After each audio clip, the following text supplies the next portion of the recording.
Hi everyone, welcome back to another video from Crazy Gamer.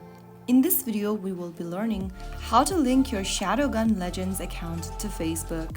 To link your Shadowgun Legends account to Facebook, first of all, open up the Shadowgun Legends app on your device and let it fully load to the main menu screen.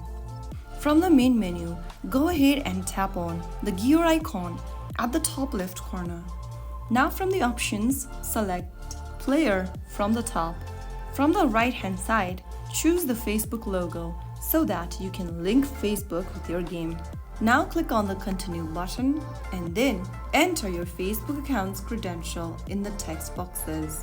Write down your phone number or your email address and type in your Facebook account's password in the next field. After typing down your credentials, tap on Login and you will then be able to link Shadowgun Legends with Facebook.